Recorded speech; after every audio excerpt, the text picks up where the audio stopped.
जय श्री कृष्णा। राधे राधे। बहुत सारे लोगों की ये शिकायत होती है कि हम कभी किसी का बुरा नहीं करते, हम किसी के बारे में बुरा सोचते भी नहीं, लेकिन फिर भी भगवान हमें ही दुख देते हैं। जबकि सच तो ये है कि भगवान कभी किसी को दुख नहीं देते, और अगर देते भी हैं तो उसके पीछे उनका कोई उद्देश्य होता है। चलिए इस बात को एक कहानी से समझते हैं।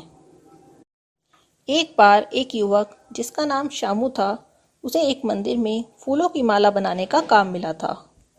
वह रोज मंदिर जाता और वहीं बैठकर माला बनाता रहता, मन ही मन भजन गाता रहता। दर्शन करने आए भक्तों को आते जाते देखता रहता। उस मंदिर में भगवान कृष्ण का एक खड़ा हुआ विग्रह था। शामू रोज सोचता कि कृष्ण भगवान खड़े खड़े कितना थक जाते होंगे। कोई ऐसा भी नहीं है जो कृष्ण भगवान की मदद कर सके। थोड़ी देर उनकी जगह ये दर्शन देने की ड्यूटी निभा दे, जिससे भगवान भी थोड़ा आराम कर लें। एक दिन की बात है, रोजाना की तरह शामू माला बना रहा था और भजन गुनगुना रहा था। तभी उसकी नज़र भगवान कृष्ण की मूर्ति की तरफ गई। उसके मन से अचानक ही आवाज आई कि काश मैं ही भगवान की कोई मदद कर देता। बस फिर क्या था, भगवान अपने भक्त की बात को जान गए।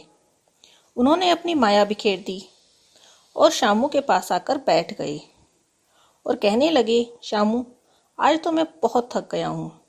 मेरे पैरों में बहुत दर्द हो गया है खड़े खड़े। शामू बोला, तो प्रभु, आप क्यों नहीं अपने लिए कोई सहायक रख लेते हो जो आपकी मदद करे। अब भगवान तो इसी ताक में थे। बोले, तो तुम ही मेरे सहायक बन जाओ। इतना सुनते ही शामू घबरा गया और बोला, नहीं नहीं, मैं कैसे बन सकता हूँ, मुझे कुछ भी नहीं आता। किसे क्या देना है, कितना देना है, ये सब समझाने में ही आपको बहुत साल लग जाएंगे।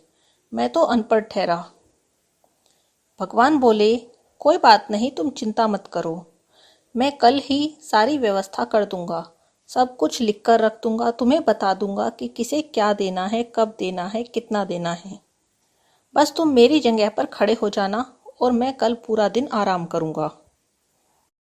भगवान की ये बातें सुनकर शामू को लगा कि कोई मुश्किल काम भी नहीं है, मैं कर लूंगा। वो मान गया। अगले दिन बहुत सुबह ही शामू भगवान की जगह पर आकर खड़ा हो गया। यह सब भगवान की माया का ही प्रभाव था, जिसने शामू को अपने वश में कर लिया था। आने जाने वाले सभी लोगों को शामू भगवान के स्वरूप में ही दिखाई दे रहा था।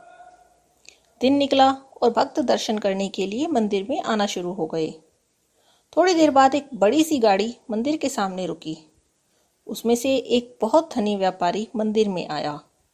मन्नत पूरी होने की खुशी में उसने पूजन करवाया था।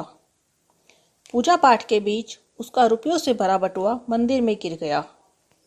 शामू का मन हुआ कि सेठ को बता दे, पर भगवान ने मना किया था कि बोलना मत, इसीलिए चुप रह गया। सेठ मंदिर से चला गया, लेकिन तभी वहां एक मजदूर सा दिखने वाला आदमी आया और हाथ जोड़कर मन ही मन कुछ कहने लगा। शामू के पल्ले तो उसकी प्रार्थना नहीं पड़ी, लेकिन वह व्यक्ति जब जाने लगा और मुड़ा तो उसकी नज़र उस बटुए पर पड़ गई। उसने उसे उठाया और खुशी खुशी अपने घर की तरफ चल दिया।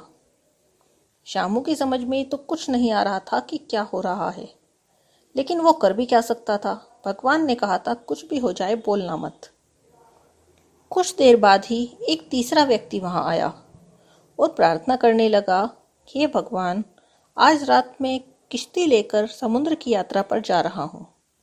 मेरी यात्रा को मंगलमय करना और मेरी रक्षा करना। तभी अचानक वही सेठ पुलिस लेकर मंदिर में आ जाता है और उस नाविक को चोर समझ लेता है और गिरफ्तार करा देता है। ये सब देखकर तो शामू से नहीं रहा गया और वो बीच में ही बोल पड़ा और उसने कहा कि सेठ, तुम्हारा बटवा इस नाविक ने नहीं, उस आदमी ने चुराया है जो अपने घर चला गया है। खैर, उतार चढ़ाव के बाद दिन बीत गया और रात हुई। मंदिर के द्वार बंद होते ही शामू खिड़की के रास्ते निकल लिया। बाहर ही निकला था कि उसे रास्ते में वही भगवान मिल गए। उसने पूछा, भगवान, आप यहाँ कैसे। भगवान बोले, छुट्टी का दिन था ना, सोचा थोड़ा घूम कर आऊं। तुम बताओ, दिन कैसा रहा। शामू बोला, प्रभु, मेरा दिन तो ठीक था, लेकिन छुट्टी लेने की खुशी में आपने खाता गलत लिख दिया। उसने दिन में हुई सारी घटना भगवान को बताई। सारी बात सुनकर भगवान उदास होकर बैठ गए। शामू बोला, प्रभु अब मुंह काहे लटका लिया, कभी कभी हो जाती है गलती, आप परेशान मत हो, मैंने सब ठीक कर दिया है। भगवान बोले, नहीं प्यारे, तुमने जो किया उससे तो सारी बात बिगड़ गई। शामू घबरा गया, वो कैसे?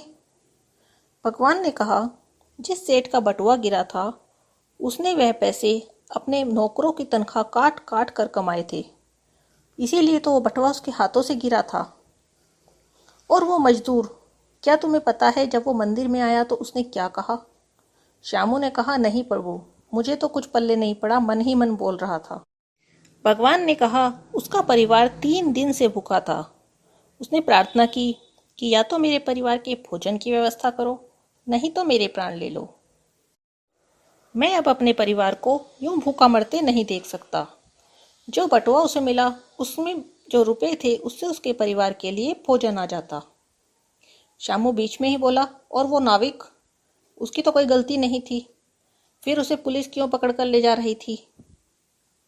भगवान मुस्कुराकर बोले, तुमने ठीक कहा, उसकी कोई गलती नहीं थी, लेकिन आज समुद्र में बहुत बड़ा तूफान आने वाला है और उसके प्राणों की मैं रक्षा करना चाहता था। अगर उसे पुलिस पकड़कर ले जाती तो वह नाव लेकर समुद्र में नहीं जाता। अब शामू की समझ में सारी बात आ गई कि यदि भगवान किसी को थोड़ा सा दुख देते हैं तो वह भी उनकी कृपा है, क्योंकि वो इसे किसी बड़े खतरे से बचाना। जय श्री कृष्णा। राधे राधे।